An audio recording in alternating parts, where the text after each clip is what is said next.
All right, so welcome to another awesome episode of Inside the Vault with Ash Cash.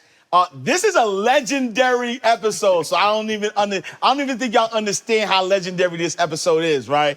As somebody, I'll say, as a media personality, someone who, wants to take their talents to the next level, two of the people that I look at immediately, Steve Harvey, Kevin Hart, right? Because I see their work ethic, how hard they grind, and I see, I'm like, that's what I look at, right?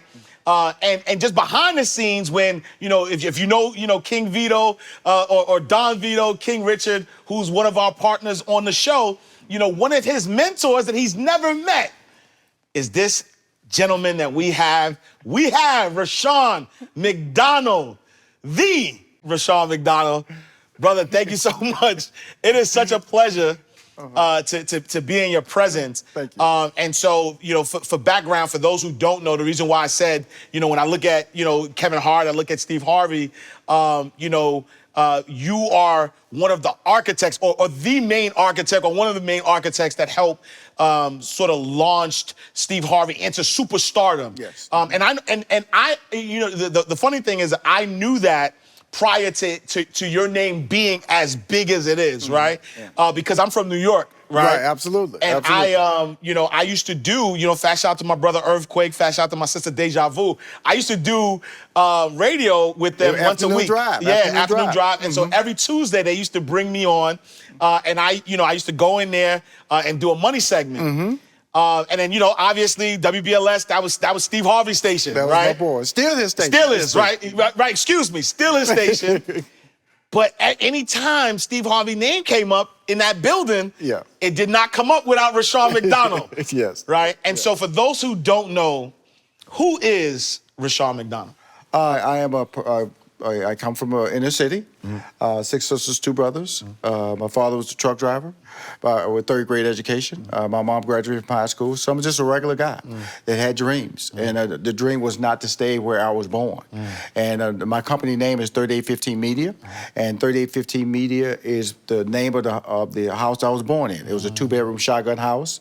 If I know about a shotgun house from the South, if you open the front door, you shoot a shotgun through the door, the bullets go out the back door. Don't touch nothing. Right. That's why they call it a shotgun house. Yeah. And so the 3815 Media is honoring my birth, honoring where I came from, because so many people feel that, people get the stereotype, when you come from those communities and they feel that they are not going to amount to anything because they're selling drugs, they're pimps, they're undereducated people. And I do that to let people know, because I go in a lot of high-profile meetings and people are very curious to where I get that name of my business from. And they usually sets them back a little bit in a positive manner, going, wow, that's a great story. Yeah, there's a lot of great stories that come out of the inner city. Yeah. And I'm just one of the many, but I want to tell people every time I go into a meeting, I get to tell that story. Because they ask. Right. And I'm willing to tell, just like I'm telling you. Absolutely. And so that's a part of who Rushion McDonald is. Yeah, I love that. And in doing research for the interview, one of the fun facts that I never knew till today, right, is that you were actually a stand-up comedian. Yes. And that's how I met Steve Harvey. Okay. Steve Harvey, I was working for IBM. Yep. My degree is in mathematics. My minor's in sociology. And I was working at IBM, and Steve Harvey came through Houston, Texas. He was my opening act. And so that's how we started our relationship. He was my opening act, and we sat down, and that's how we really bond. I had a natural marketing sensibilities, and I gave him some tips on how to market his brand, how to get out there, and he took them to heart, and we connected. I got to see when he was on Showtime the first time when he did that famous Mike Tyson joke, and then I was sitting there proud, realizing that he was on a special journey, and he, of course. We reconnected in 1990. He was named one of the top 7 comics in the country, and as was I, for Johnny Walker. And we competed in Los Angeles at the Improv, and that's how we reconnected in 1990. And we kind of stayed together ever since, because I opened a comedy club in Houston called Hip Hop Comedy Stop. He opened a club in Dallas, and then we should play each other's clubs. And then in '92, he got an opportunity to do his own sitcom called Me and the Boys on ABC, and he asked me what I wanted to do, and I was really a pretty funny guy, one of the top comics in the country, and I told him I wanted to write, and it shocked him. He was like, okay, Rushion, you want to write? I said, yeah, I want to write. I want to be a writer, producer. That's what I really want. God just gave me a talent. You know what I mean? That certain journeys that are given to you doesn't mean that it has to be your final step. Right. And that's what frustrates a lot of people. A lot of people sit in their jobs right now and they realize that they can actually leave, but they feel that that's their final journey because they're making a certain amount of money, they have kids at home, or they have responsibility that kind of block their dreams, block their opportunity to succeed. When I come down and I talk to anybody like you, I always tell people, I am an example of a guy who will not be limited by what you see me doing now. I am never limited. I wake up with an opportunity. I wake up stupid with the ability to bring in new information. If you accept that information, then the challenges that are put before you are easily achieved. Wow. And so now, you know, you're working with Steve Harvey. You're helping him, you know, launch his business. We fast forward, right? So. Talk to me all of the success, right? Because it's just so much, and I don't want to miss anything. Yeah, right? Well, here's the beauty. Okay, I want right now. I'm Stephen A. Smith is my man. Absolutely, yeah. You know, I want to make people understand that's one of my good friends. Met him in 2000. Yeah. When I was managing Steve Harvey, and in 2009 we reconnected when he had lost his job at ESPN, and I didn't realize how important I played a role in his downtime. Yeah. You know, and that's usually where I'm at, man. When Steve and I got back together, I was doing sitcoms. You know, I did Robert Townsend sitcom, I did Arsenio Hall sitcom, I did the twins, Tia and Tamara Mowry sitcom, Sister Sister. As a writer and producer? As a writer producer. Okay. And then I went on the Jamie Foxx show as a co-executive and producer, and I did consulting, producing work with Monique. So I had a run of all these legendary talents that you know about. Yes. And I was part of them, part of their lives. Yes. And they respected and brought me in as a talent. And so in 2000, Steve we kind of got together, and that was right before the Kings of Comedy movie.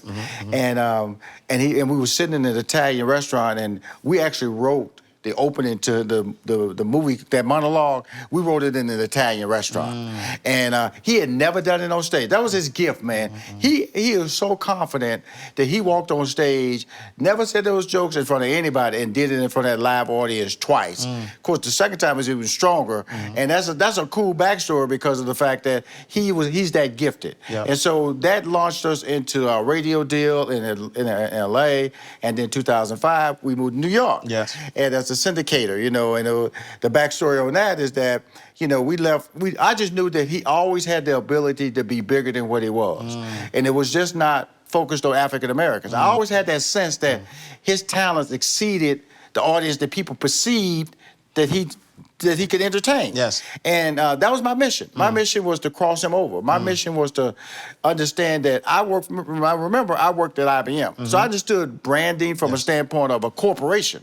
And so I felt that, why can't you treat that an everyday person? And so I went under the guise that I was going to treat Steve Harvey as a brand, like a company. Yes. Give the same rules, the same standards, the same expectations, and brand associations. And so one of the primary rules that I got was when I got the Disney deal for us. Because I figured if I could get the Disney deal with him, then guess what? Here's a comedian who was perceived from Def Comedy Jam, he's cussing, he's black.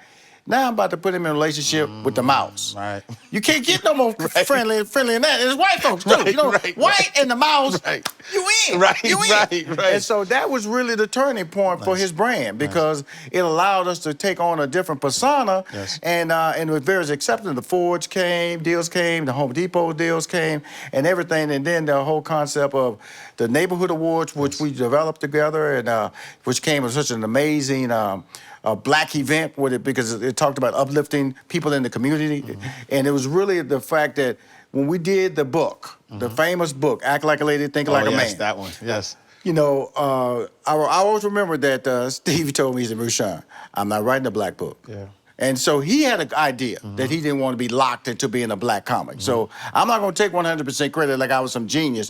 But he also had a certain drive that he wanted to be more than just a black comedian. Yes. And same thing with Kevin Hart. All these guys want to be more. Right. And they work to be more. Absolutely. Okay, and that's a skill set that a lot of people want those dreams, and you see a lot of people that go to a certain level, they'll stop. Yeah. And it's hard work because, man, when you get there, man, it's really hard to stay there. I know that Steve and I were on top so long. It's hard being famous on a regular basis, man. It's hard being shot at from a competitive standpoint. Right. Not somebody physically shooting at you with a gun, but being challenged, being ripped apart, being socialized, being traumatized, being trolled on social media. And so Act Like a Lady, Think Like a Man really was the breakthrough for his career. Because, you know, we got a deal with HarperCollins. They printed 33,000 books. They thought we'd sell a few books, maybe 100,000 books, and we sold those in the first week. And when it was all, then my goal was to keep him as a #1 book on New York Times bestseller for 4 weeks. I figured if I could keep him #1 for 4 weeks, then we hear from Oprah. I figured, you know, because Ellen DeGeneres gave us our break. You know, she put him on the show, and that gave us numbers. So it's a chart to the madness. You know, when you're trying to do something unique, you can't sit around and expect ununique things to happen. It's all going to be unique. But I knew in order for Oprah to get our attention, we had to be #1 for 4 weeks. She called, and man, it changed his life, man. I mean, you can look on you can go to Amazon Books. And you can just see his book was just right. You can right in front of your eyes. You can go 20, 19. It was selling so many. We were selling like 60,000 books a day. Wow. Wow. It was utterly ridiculous how popular that book became, and it sold over 3 million copies or more, maybe up to 4 million now. Translated in 30 different languages. Wow. And that's when Will Packer called. Wow. And so I want to unpack a little bit, right? Because you as, you know, having your own talent as a stand-up comedian, you know, you see, you know, have this friendship, you want to be a writer, you know, producer. Like, you know, did you lose, or did you get disinterested in doing comedy? Did you say, hey, I want to continue to do writing, producing? Like, when did that shift for you? I'm gonna tell you something. I was very talented as a stand-up comedian, okay? In 1992, Def's Comedy Jam, that's when I had my comedy club, and I was killing. I owned Houston, Texas. My whole goal of going back to Houston was to become a star in Houston. Because I was doing television gigs in L.A. and New York, but they were just television gigs. And then when Def Comedy Jam came out, I remember Bob Sumner said I wasn't black enough. He didn't think I could make black people laugh. And so they didn't allow me to do Def Comedy Jam. So I had to prove that I could make black people laugh. So I had to go to Oakland Comedy Festival, and I made the final. They go, okay, you can make black people laugh. And that's how I got Def Comedy Jam. That's how I was able to open the comedy club. And so Def Comedy Jam came through Houston, and Steve Harvey, I hadn't saw Steve in years as a stand-up. I see him, knew he was hosting Showtime at Apollo, but I never saw him do stand-up. And so Joe Torre was hosting, and I went on stage. I lit that stage on fire. Fire! You hear me, dude? And so walked on stage to a standing ovation. Okay, you know, he's my boy, but I said, okay, some work ahead. He got some work left on that stage for you, brother. They introduced Steve's name, and he got a standing ovation before he walked on stage. Wow. I'm going like, okay, hold on. He hasn't even told a joke yet, and they standing for him. And he proceeded to do a whole routine of jokes that I would have never done. And right there, I knew that's what he wants to do for a living. I didn't have the commitment that he has as a stand-up. I was just gifted. And so when I talk to people about life and expectations, and when I made a commitment to walk away from stand-up, people go, oh man, you funnier than Steve Harvey. Hey brother, okay, you can say that. Let me be who I'm going to be. So don't allow people to tell you what you can be. Don't be drugged into an opportunity that you don't feel comfortable with. I'm very comfortable being with Rushion McDonald. I'm very comfortable sitting here. Do I regret leaving stand-up? No. No, because in the end, that's not what I wanted to do. In the end, I'm doing what I want to do. I love sitting down with brands. I love talking to people about how to market. I know how to talk to individuals like you. You're a talent. You're a gifted individual. I love sitting down and going, what do you really want to do? And actually help you get there. And it's not even tied to money. Because I've never created a relationship based on how much money I can get. Because I know I'm gonna make money. And usually you make money how people value the relationship. Absolutely. You know what I'm saying? Absolutely. If people don't value, they're not gonna pay you. Right. I don't care who you think you are. Right. Who you think you are. Yeah. If they don't value who you think you are, you're gonna be a frustrated person. So your job is to create value in the relationship, then you get paid. And that's how life works. Oh, that's a bar. That's a bar. so now, right? You know, you've had this successful career. You know, managing the talent, right? 2016 comes, and there's this reinvention that needs to happen. Talk to me about 2016. 2016 was, you know, Steve Harvey and I went our separate ways. And it was time, you know, because of the fact that he wanted to establish his brand, and he had ideas on what he wanted to do with his career, and I didn't know who Rushion McDonald was. I really didn't know. I knew Steve's blood pressure. I knew what he wanted for lunch, for dinner. I knew what time he got up. I knew what time he went to sleep. I knew what he wanted on top of his grits. I knew those things. I knew his habits. He knew my habits.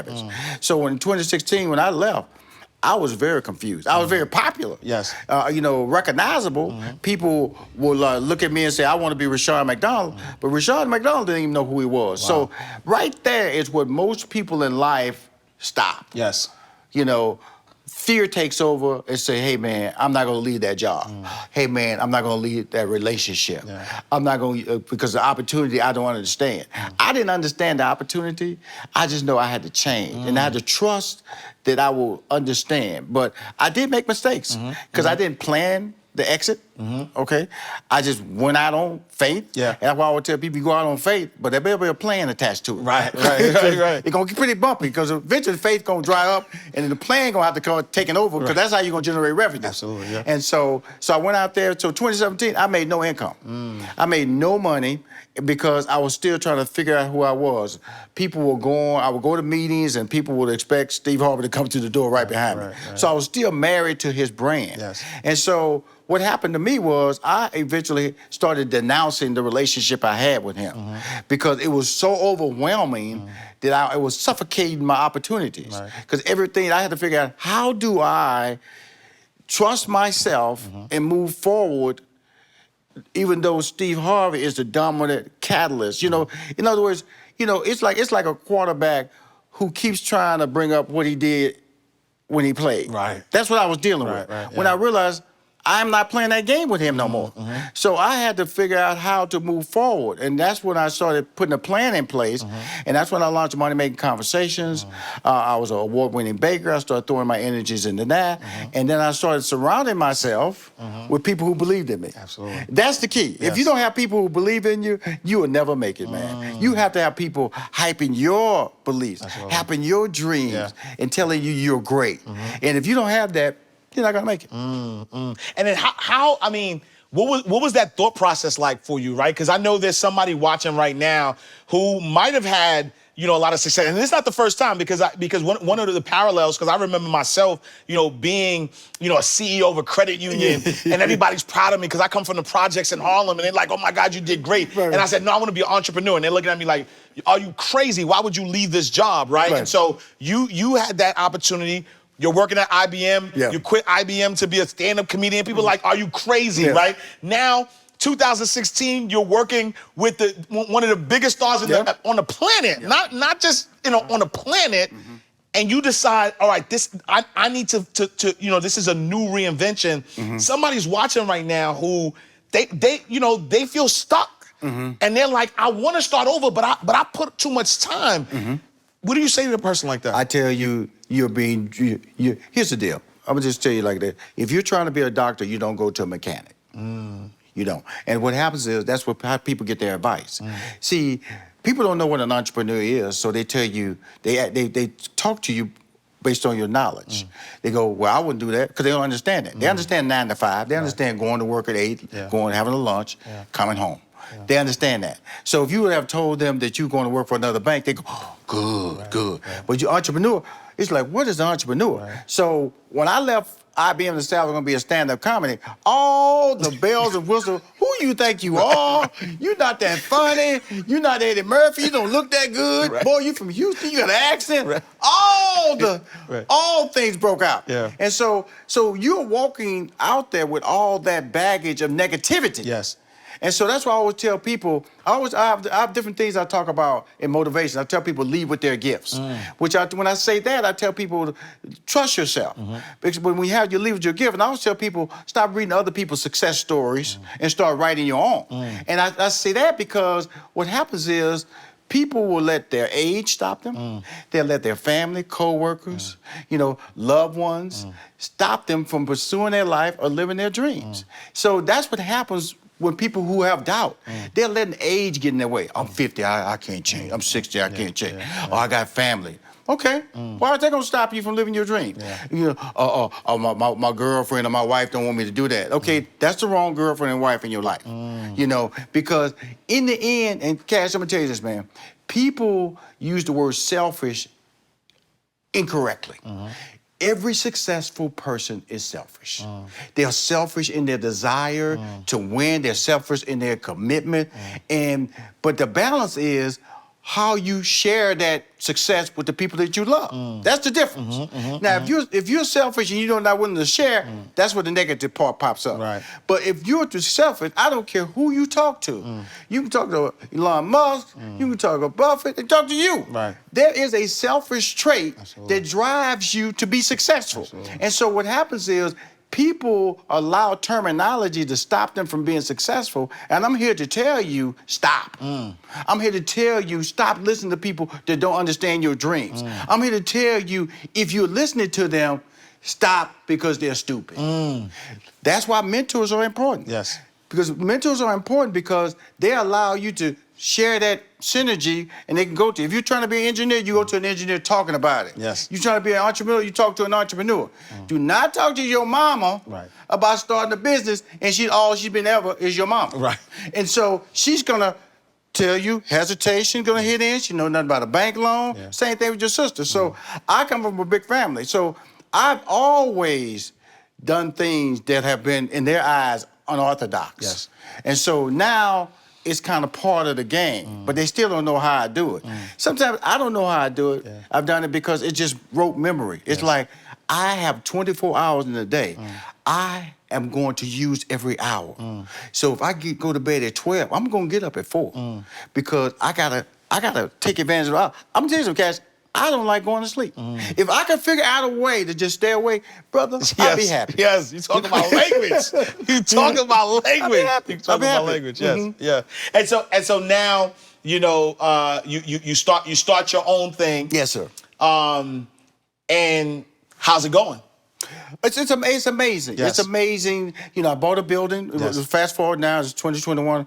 In 2020, I was in a Spaces, which is like a WeWorks, and had my staff, glass, people walking by looking in there. You can't even go to sleep. Okay, take a nap. And I wanted to start a management company. I wanted to do marketing and branding. It had all the perks. I was in Truist Park. Walk out and see the baseball stadium. It was beautiful. Yes. But I didn't feel I was legitimate. I felt I was still faking it to make it, and that's not me. My resume doesn't have to do that. And I'm not saying anything negative about anybody who's living that business lifestyle. I'm talking about Rushion McDonald. Yes. And so I started looking for a building. And then in the summer, I started looking at the building. And then in September, I bought a building. I bought a full building on an acre lot, and it's 40 parking spaces. I remodeled it. And I'm going to tell you something, man, changed my life. And I wanted a building where I don't care if Cash came by, Beyonce came by, or President Biden. They walk in there, they're going to go, okay, this your building? Yes. That's the brand that I have now. My brand is tied to me. You go in there, you see autograph posters of Def Comedy Jam. You see autograph posters of Think Like a Man. You see Jill Scott Gold Platinum album on the wall. You see images of me and Steve when we was in 1993 at a sold-out concert. You go in there, you see my image. You see my Image Awards. You know, all that is part of who Rushion is. And it has a full-blown kitchen. I have a staff of 10. And I love my life, man. I love my family, and so, but it still is not complete because, like Tom Brady, I want another Super Bowl. Right. And so now, right? So 2016, you didn't know who Rushion McDonald, it was, and so now 2021, still not complete. You want the ring. What completes that? What completes Rushion McDonald? I think with anything, Amazon wants to acquire new corporations. Yes. That's who I am. I'm a business. Yes. I'm acquiring things. I'm the COO of Stephen A. Smith's Mr. SAS production company. We're producing Stephen A's World on ESPN Plus. We got another project that we're doing with Chris Paul called Why Not Us, an HBCU project, and we're in talks to do another called Black Excellence. On my side, I have I'm probably it's gonna be announced in 3 weeks. 3 huge deals, partnerships, 2 television. One's going to be a documentary. So all these things, and this is not hype talk. This is real talk about that you announce in certain processes. I'm closing the deal with a local television network where Money Making Conversations is going to be a half-hour show here locally. Rushion's Kitchen is going to be a half-hour show where I'll be baking, and 90% of my social media followers are female because I am a cook and a baker. So I would finally take that to television, and it's going to be syndicated in the fall. Because that is, so I'm just doing my thing, man. Plus, I have a HBCU radio network, which is an 1-hour show that's broadcasting, and I'll be on WCLK starting May 4th. That's a Tuesday where I'll be broadcasting Money Making Conversation on WCLK, and so, man, I am in a different place in my life, and so now Steve Harvey is not overwhelming me, and he's a part of my career, a positive. He's always been a positive part of my career, but in 2016, he was a detriment because that's all I had. That's all I was known for. So now he's a tremendous. As long as he stays successful, I'm blessed. Absolutely. And so, talk to me about your show, Money Making Conversations. Yes, sir. My language. Talk to me about that. Which you will be on. Yes. I talk to my staff, but it's more than that, man. It's about my ability to talk to CEOs, celebrities, entrepreneurs, industry decision makers. You're the entrepreneur, you're the industry decision maker, you are a celebrity, and you're a CEO. So you're like they have the Oscars, the Emmys, the Tony. You're that. You're the EGOT. The EGOT. You know what I'm saying? The Grammy. I'm speaking that into existence. EGOT. Let's go. You know you heard him first. You heard him. You know what I'm saying? I'm talking to the EGOT right here, y'all. And so the shows. So I'm gonna tell you something, man. When I started in 2017, everybody was calling the show, Charlie Wills or Patti LaBelle. And so I was talking about, I didn't know what to say to them. I didn't know if they were calling me because they thought I was still managing Steve Harvey. They called me, I was going to get them on the radio show, or I called them going to get them on a talk show. And I told my staff, stop. I said, I don't know why I'm doing this show. Because these people are talking, I don't know what to say to them. And so I had to regroup. I moved the show from Houston to Atlanta. And that kind of redefined a presence for me and of who I was. And so in my location right now, in my building, I built a whole new studio.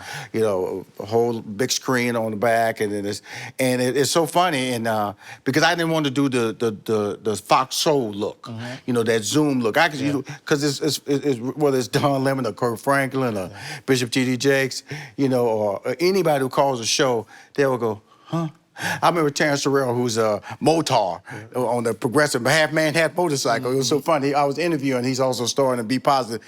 He was watching because they could see me set up. Because I'm sitting at the desk and they see all this, I have pictures on the wall of all of my gas, and they see these awards behind me. They see this big old large screen. They go, hold up.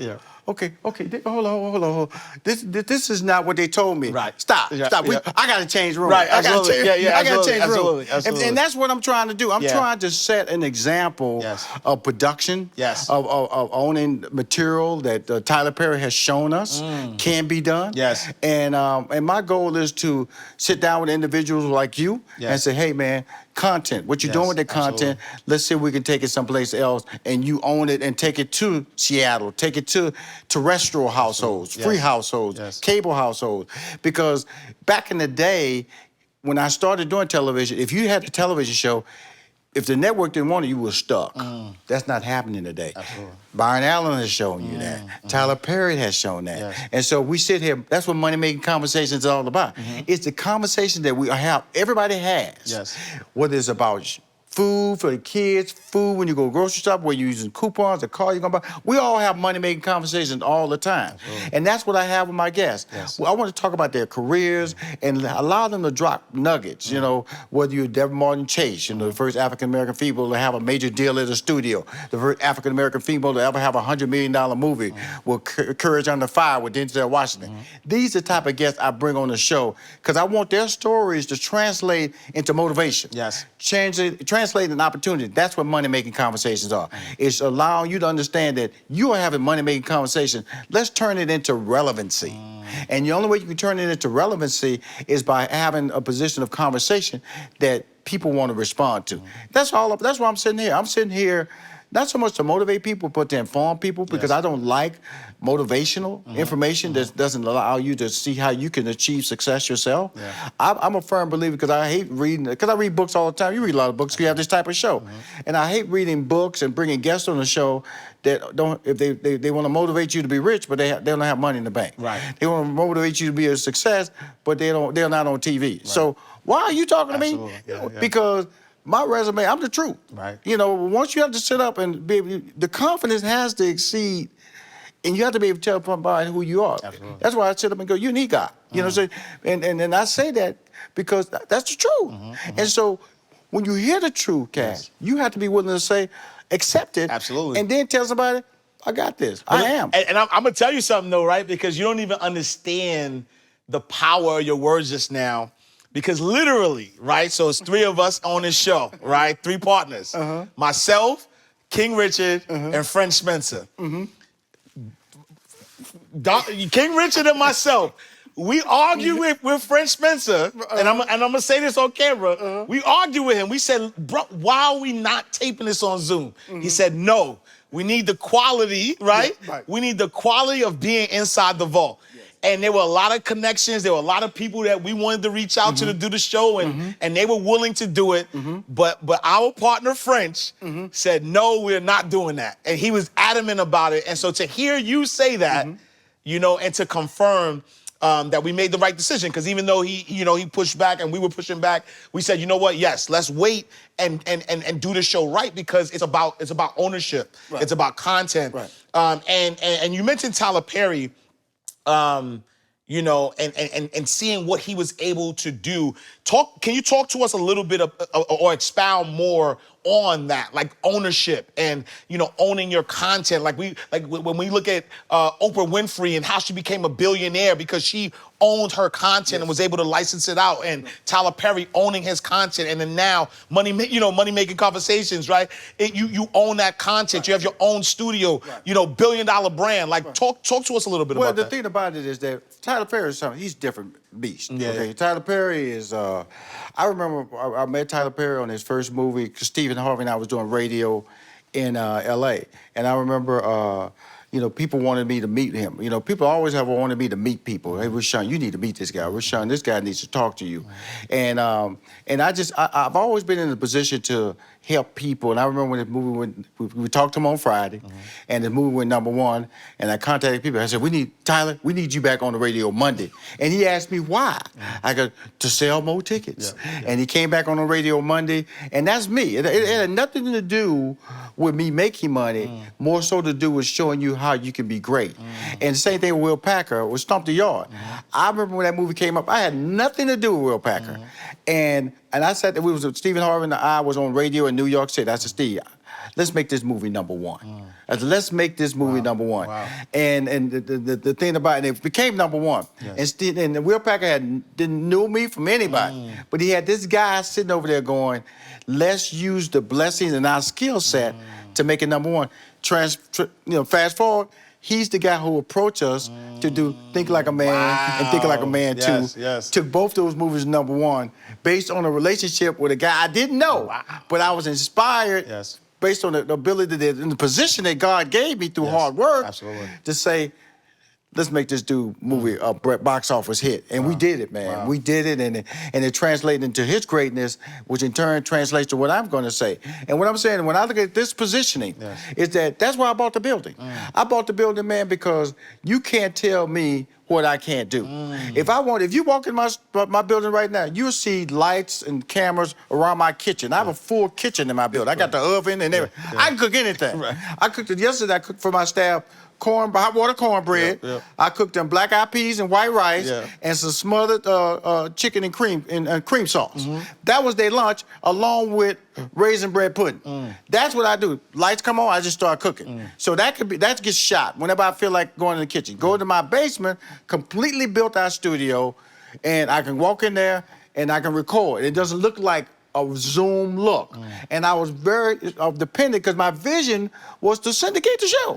And I felt, okay, if I'm gonna syndicate the show, I can't look like I'm doing Zoom. So when people zero in, you'll see a big backdrop. I saw the way David Muir was doing his show. So my show comes in just like David Muir with that big old world backdrop, and it zooms right into me right here. And then when you look at me, you see all these famous people that have been on my show.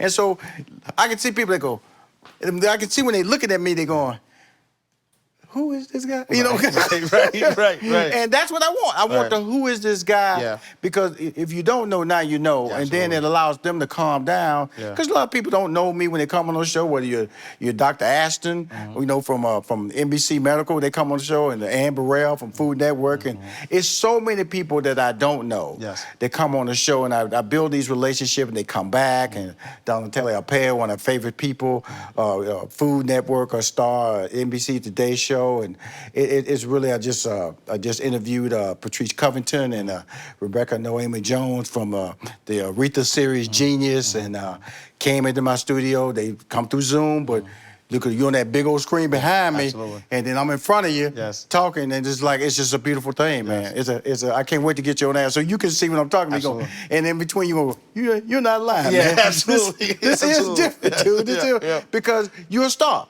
And I want people to feel. I don't want people to feel like they're just calling in on the Zoom, because the technology is not going to change.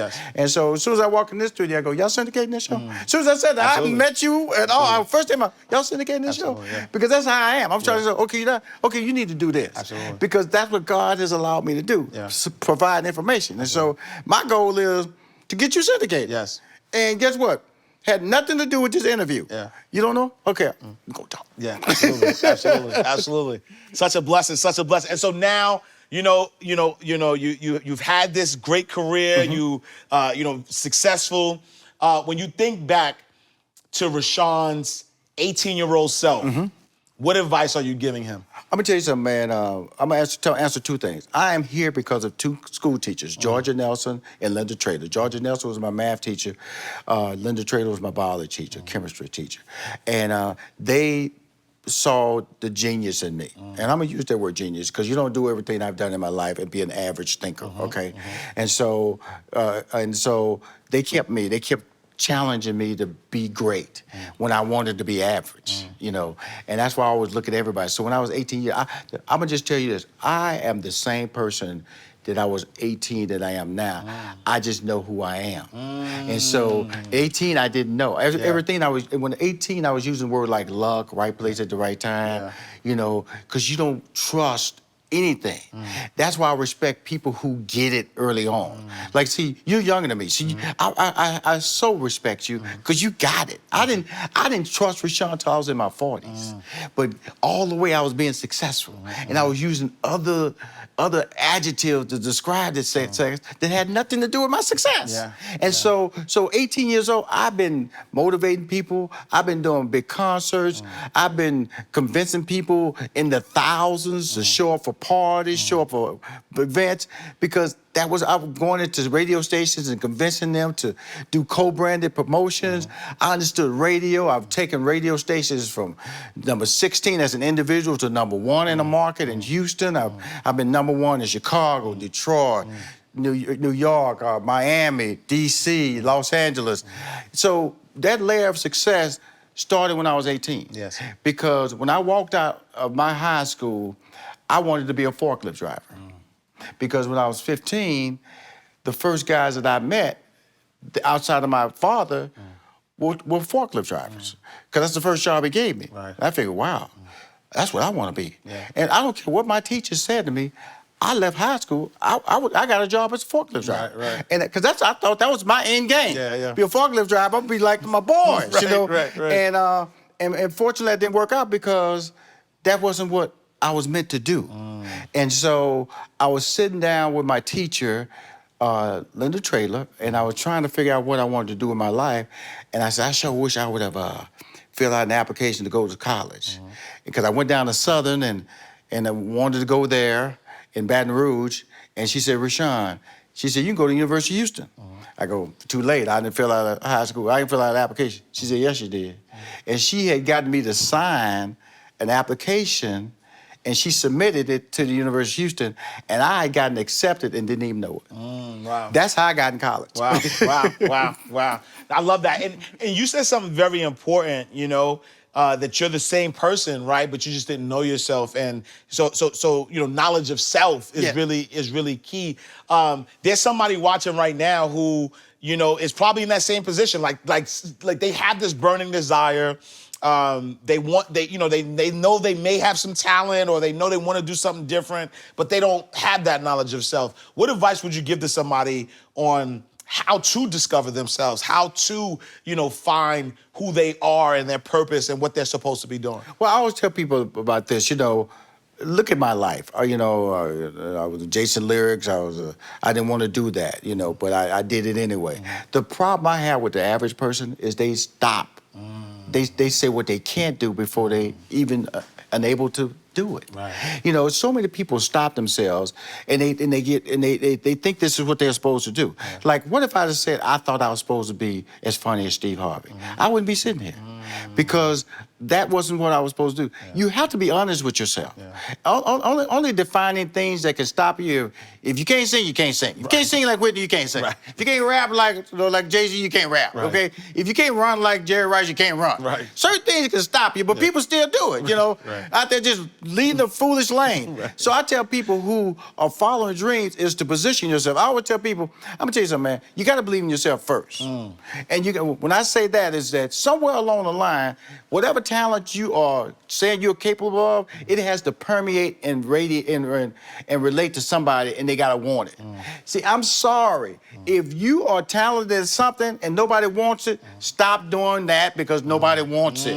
It's time to move on. Yeah. So when in 1992, I was a successful comedian.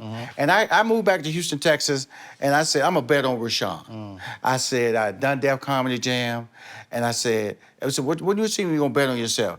I said that I was going to make myself the biggest talent in Houston and make Hollywood bring me back.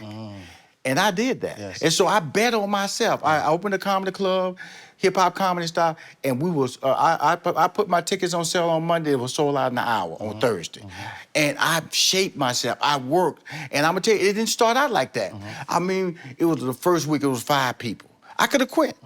Then it was 15 people. Then it was 75, because the place holds 300 people. Right. So if it was 5 people, I had to go on stage and perform to 5 people. Yeah. And so what happens, people have standards, and they give up because they feel that that's not their expectations, or people might talk bad about it. Dude, I didn't care what you thought. Yeah. When I went on stage, I performed like it was a full house. And eventually, it was a full house. And eventually, I walk out there, it was a line outside the door, and everybody came there. Beyonce, I remember when they were Destiny's Child, they performed at my place. It was so many people who came in that place that stopped in, and it made me realize I had star power. And that what you need. You need validation. Yes. And so when I answer your question is, what are you doing to have relevancy in the thing you say you're great at? If you say you're a great athlete, who's saying that? Right. You understand what I'm saying? Yeah. If you say you're a great mathematician, who's saying that? Now, if you're the only person saying that, there's a problem. Right. You have to position yourself to rejection or honest communication. You have to be in a position to be told that. And so if you're willing to walk in an environment, say, just use stand-up comedy. If you say you're a funny stand-up and you're not willing to go on stage to develop the craft to be a funny stand-up, then stop. And so there are people out there that walk up to me all the time, want to write, okay, I got one script, but it's the same script. Right. 10 years later. Right. It's dirty. Right. You know, they got headshots. You know, but the headshot they have it for 10 years don't even look like the headshot. Yeah. You go, who just walked in the room? That's me. No, it ain't. Yeah. This ain't the person right here. You need new headshots. Right. Right. And so I'm just telling you, so many people hold on to dreams so long. Yes. Because they don't want to admit that's not their true calling. That's not their true gifts. It's like a preacher preaching in an empty church. Yeah. And the church can't grow if nobody hears what you have to say. Yeah. And I'm committed to the whole dream of that. When I was 18, I walked out of a high school, and I wasn't afraid to check out the unknown. I wasn't afraid to the new experience. I worked at a Jewish deli when I came out of college. My roommate was a white dude. You know, I came from a black neighborhood where I got on a black city bus. We went to the black side of town. I got on the same city bus. It took me to the black side of town. And so, but that didn't stop me from wanting to see what life had to offer. I've never been afraid of experience, a new thing. I've never been afraid of the unknown. And so many people who are not successful, so many people who are listening to me, you're afraid. Yeah. Yeah. And I wanna make sure y'all caught that though. That was a super big bar, right? And so it like you have to put yourself in the position to be rejected, to be Come on now. That's a bar. That's a bar. Don't miss that. You gotta put yourself in the position, because if you're saying that you are that, then prove it. Yes. Get it validated. Yes. You can't be the best if you're the only one saying you're the best. Man, LeBron do it every day. Michael Jordan did it every day. Yeah. Tom Brady, he said, okay, you think I'm not that good? I'm gonna leave you, New England, and go to Tampa. Yeah. And so people do it all the time. Yeah. Wow. And so, but in life, let's bring it down to the lower level. Yeah. You know, you could do it at IBM, you can do it at FedEx, you can be the best UPS driver. Yeah. You can be. But see, what happens is people don't realize that it's not so. The person you are working with is actually your competitor. And I look at you as if we were working at IBM together, if we were working at FedEx together, if we were working at Post Office, any job, I would look at you as a business. And my job is to see if I can outsell you. How does that happen? It means I have to outwork you. Now, sometimes that's not tied to extra pay, but that's not my goal. Right. My goal is to outwork you. Right. And so my outwork you is gonna lead to more pay. Right. I know that. Right. And so what happens is people go to jobs and they associate themselves with a crew of people that don't have that mentality. Yes. They'll tell you stuff like, man, you work too hard. You know they're not paying you for that. Yeah. You come in too early. You're making us look bad. Right. If you hear any of those statements from people you're hanging out with, stop hanging out with them. Because they have no aspirations to be great. Yes. And that's all I'm talking about. Yeah. My life, man, when I wake up in the morning, I get up at 4 o'clock in the morning and people go, ooh. And I'm telling you, and let me tell you something. I don't like getting up at 4. It ain't a happy moment. I'm gonna tell you something. Right. I get up at 4. I don't just I'm up. Right, No. right. I get up. I get up and go. Really, Rushion? Right, Really, right. Really. And I turn off the alarm because I put it in my bathroom. So it's a long walk to get to my bathroom. Yeah. Turn it off. I look in the mirror. I wash my face immediately, and I go, okay. And then it allows me to take my body into perspective, my life, and I go and I read the newspaper, I go and stretch, and so it's about 4:30 now, by 5, and then, but if I don't do that, if I wake up at 6, then I've lost that wake-up period that was mine. Absolutely. See, here's the thing is that you got to have time in your life that's yours. Yes. When I get up at 4, I ain't worried about nobody. Ain't nobody calling me. Yes. Ain't nobody, and my wife ain't getting out of bed. Yeah. She don't move. Right, You know what I mean? right. She's so used to it, she don't even act like I just get up. Right. And so that lets me know it's my time. Yes. And I get up, shut the alarm. She never complains. Yeah. I don't think she's so used to it. That's the process. Yeah. He gonna finally I can get some. And I'm happy. And so I just tell people that when you're trying to be successful, look back when you were 18 to 23. Yeah. Hear me this, y'all. That is who you are. See, what happens is people go through life, they go to 30, and that whole process, you might have met a person who you're married or you dated, you might have a child, might have got joined the military, and that took you off course to what you really wanted to do between 18 and 23. When you were fearless, when you had these dreams that people questioned. And so what happens is the resume that you have is not who you are. Yeah. And so that 18 to 23, if you really want to be happy in your life, if you really want to achieve your aspirations, think about who you wanted to be between 18 and 23. That's who I am. I am making money off of that kid between 18 and 23. I am that. I know who that guy is. I look back and I go, I don't understand how I knew all those things. But 18 to 23. So when people ask me about themselves, I always tell them, what do you want to do when you're 18, 23? And then they take a moment back and go, I'm not doing what I want to do. Well, go do it. Right. Because you only want stopping yourself. Yeah. Because you've allowed roadblocks. Roadblocks can be your family. Yeah. Roadblocks can be maybe your health. Roadblocks can be working at a job you don't want to be in. Yeah. Those are roadblocks. And you have to remove those roadblocks to be the person that you can be in your life before you die. Because you're going to die. See, That's a fact. That's a fact. Yeah. And that's why I understand why people are not in a rush Yes. to be successful. Yes. I'm Let's teaching talk. Yeah. I don't put nothing off, bro. Yeah. No. Yeah. Rushion lives every day to the fullest. Yes. To the fullest. Yes. And my staff knows that. My family knows that.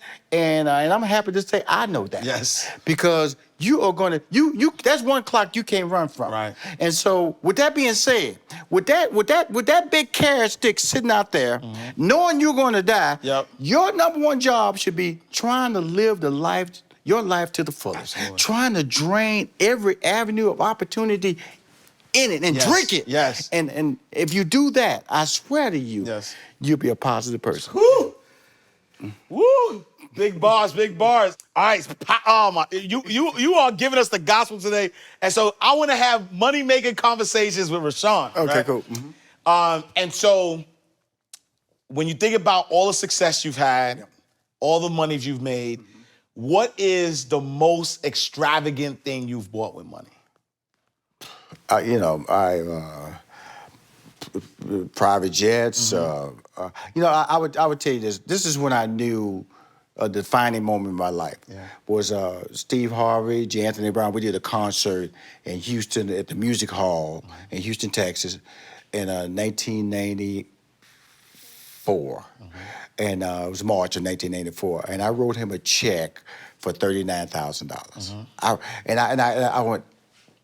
I said, "You're writing a check to somebody for $39,000." That's when I knew I was going to live a different life. That I had the ability to write that check, and I was nobody. That was the first concert I ever threw, and I realized that there was money out there that was a little different, and I was going to get it. That was the check that I wrote that changed my life in 1994. Music Hall, writing a check to Steve Harvey for $39,000. Wow. And then so you think about the impact, right? What is the most impactful thing you've done with money? I think the most impactful, I set up my school, University of Houston. I wrote them a check for $250,000 for a foundation for math and science and students of optometry, for minority students, students of color, African-American students, to pursue an opportunity to get their undergraduate degrees at the University of Houston. That's the most impactful thing I've done with money from a standpoint. That's a legacy, it's an endowment. So when I die, it's still going to be there. And so that was important to me to achieve that. And so the important thing, Cash, is when I'm sitting here with you, man, and allowing myself to speak now, because, the Rushion of 2016 could not have had this conversation with you. But Rushion of 2021 can have this conversation because it's tied to honesty. It's tied to, I can tell you my flaws. I can tell you my mistakes. I can tell you I didn't make any money in 2017. In 2017, I was trying to tell people it was all good. But it wasn't all good because I didn't know who the hell I was. And so when you start talking about money, it's not so much the money because I got it all. I got the G550, I got the G550 and the G500. I got a Porsche Macan, I got a car here, I got a house here and a house there, And so I'm going to give me a house in Colorado. I'm going to tell you that right now because that's my favorite state. And I don't snow ski either. I just want to see snow. And so I would say the most defining purchase was me purchasing my building here in Atlanta, Peachtree Corner. I love that. Because of the fact that and I paid cash for it, and because I wanted to. Yes. And so that defined me because it was like the ultimate stamp that this is what I want to do with my life. Yes. The commitment. I talk about commitment a lot in this conversation. Yes. And sometimes you have to commit to yourself. Absolutely. And sometimes you have to bet on yourself, and you don't even know what the outcome is going to be. Yeah. And so I would say recently buying a building, academically, the endowment of $250,000 to the University of Houston. The check that I wrote that told me I could make a lot of money in my life was the check I wrote for Steve Harvey in 1994 for $39,000. And then so, you know, when we think about, you know, all of the different thought processes around money, there's a lot of money myths. Money doesn't grow on trees. You got to work hard for money. Dispel a money myth for me. Dispel one for me. You know, I want to hear a money myth that just simply isn't true. I think that the ultimate money myth is that hang around people with money and you're going to make money. That's not true. I would tell you this, that success does upgrade the type of people you talk to. Yes. If it's just like Tupac said, you can't buy a big house in the ghetto because somebody's gonna break in it. Right. And so the ultimate money myth is that association doesn't necessarily breed success because people are gonna challenge while you're around that. And I'm gonna tell you an honest story. It's like when people call me, I don't have casual conversations. I say, first of all, I'm gonna ask you why you calling. Yeah. Because what you cannot do, Cash, when you call me is ask me how I'm doing.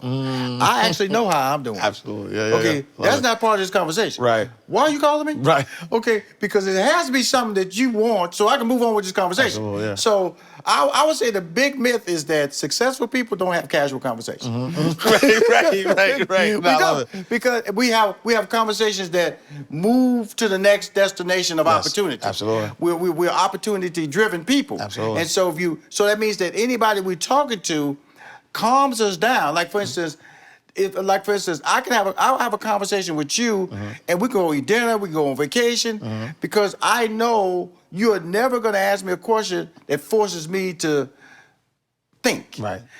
If we have conversation, it's going to be about uplift. It's going to be about, did you hear about this? Yeah. You go, man, thank you. Yeah. And so you have the big myth is you cannot be hanging around successful people and be successful. You have to validate your success to stay committed to it. Otherwise, the money's not going to come. I love it. All right, I love it. All right, so we're going to do our lightning round. So we're inside the vault, literally inside the vault, and we have a lightning round in which we take bank terms, right, and we spit them at you, and we flip them, right? And so the first one we're going to say is deposit slip, right?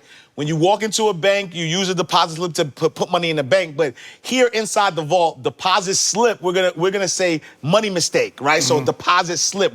Give me one time you made a money mistake or a deposit slip up. I would say that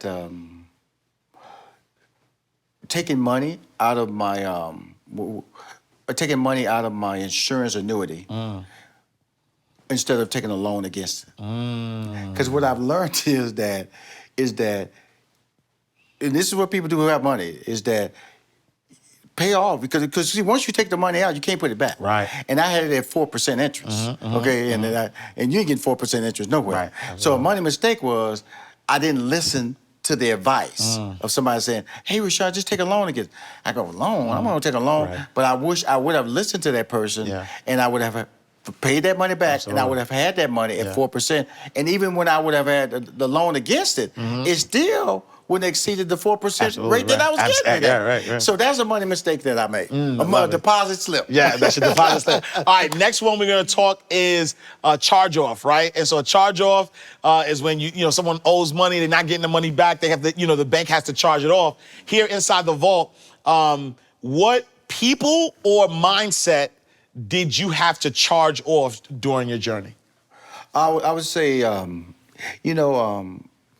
don't know. I don't have the people I grew up in my neighborhood. I don't know them, and because in life, you just can't hang on to your journey, and the journey allows you so many different visitors, and then you have to pick the visitors that benefit you the most. That's the selfish part I was talking about. Yes. And so you can be friends with people you grew up with, but they cannot, if they're not part of the success process, they're just friends.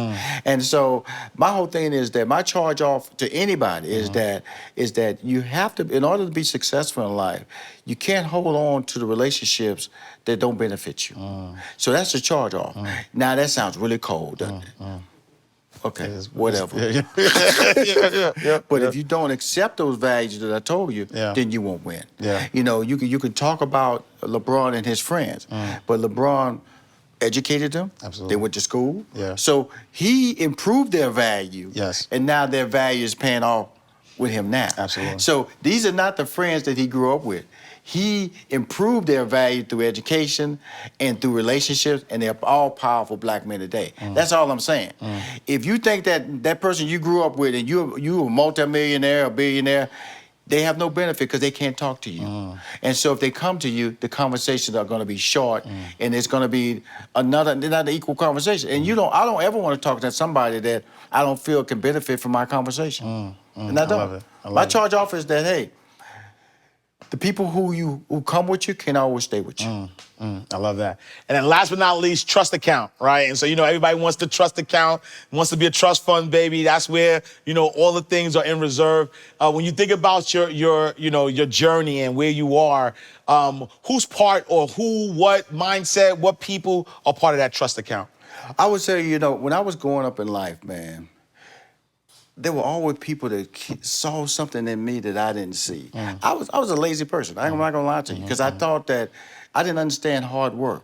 And so the people who stayed in me, that poured into me, and are the people that made Rushion today. And so I would tell people, I tell my staff, I tell anybody, if I'm difficult to work with, I'm cool.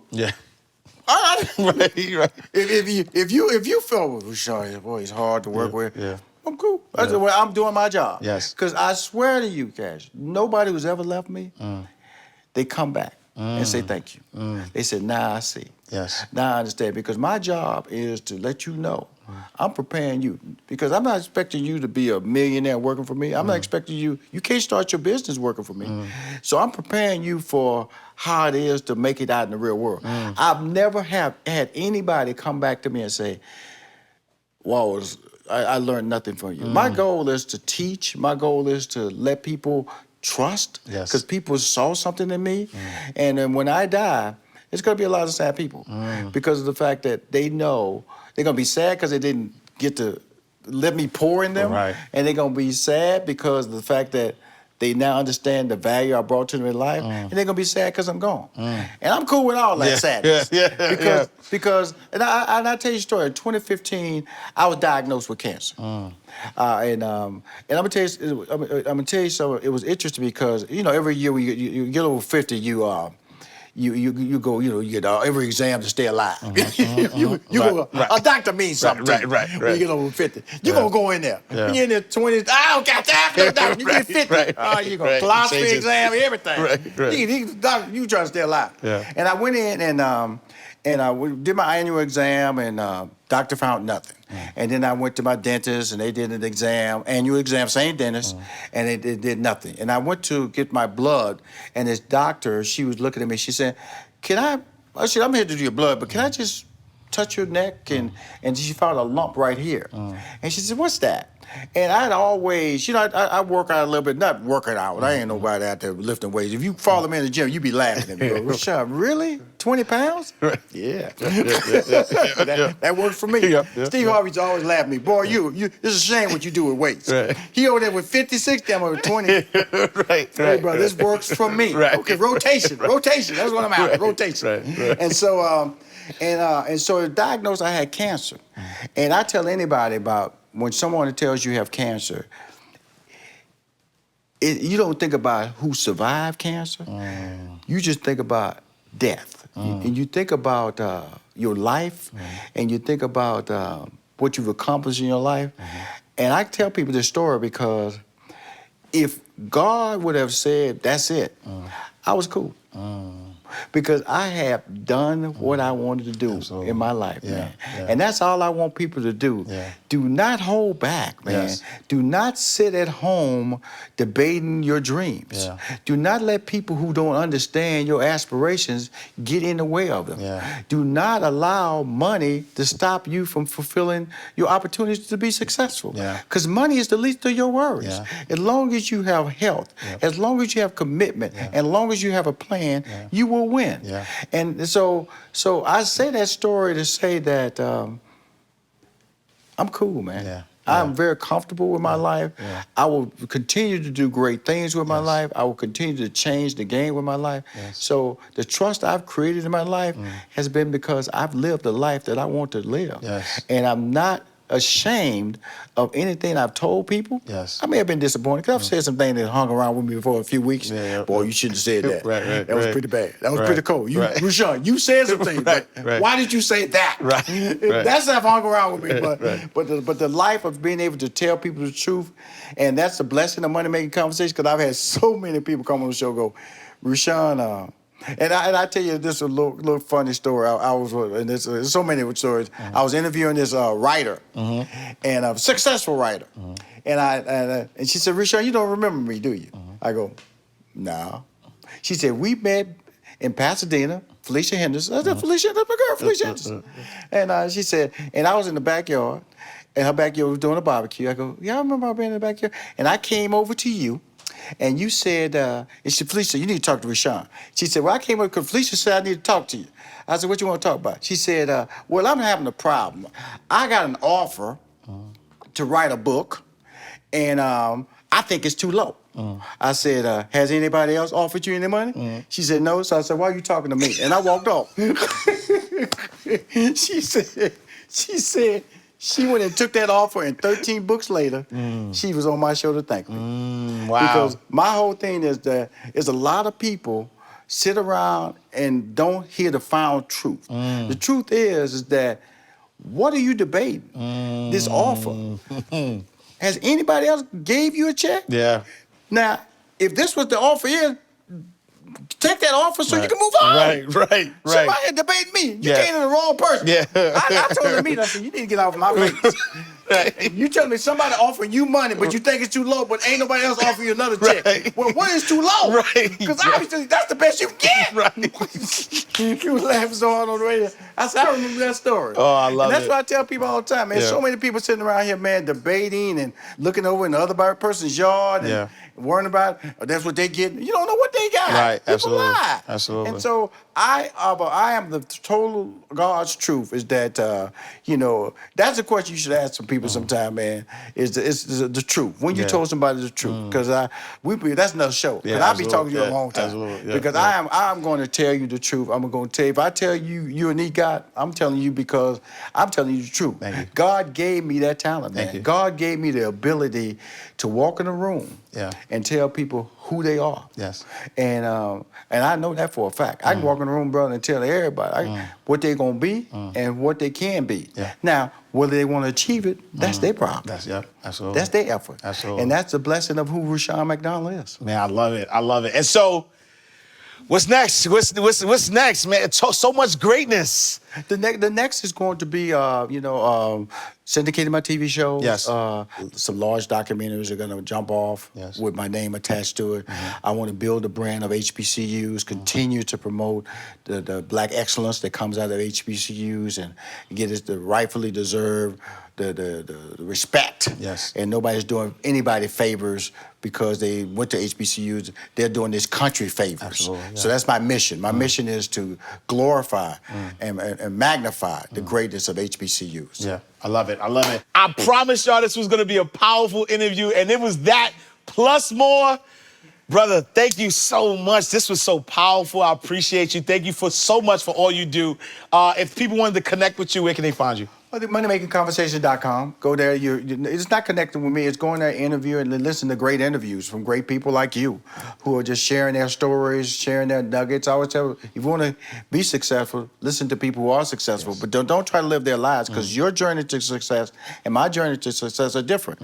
Peel off what they did, the energy points, the hard working points, when they didn't allow, when they made sacrifices, because the sacrifice part is what most people run away from. Yeah. They really want to live life based on the lottery. They want some lucky tickets, they want some lucky numbers, and that's not life. Yeah, yeah. Powerful, powerful. So make sure moneymakingconversations.com. Check out the legend, Rushion McDonald. We are closing the vault. Thank y'all so much for tapping in and tuning in. Inside the Vault with Ash Cash. I'm going to see y'all next time in God's will. Same time, same place. Peace.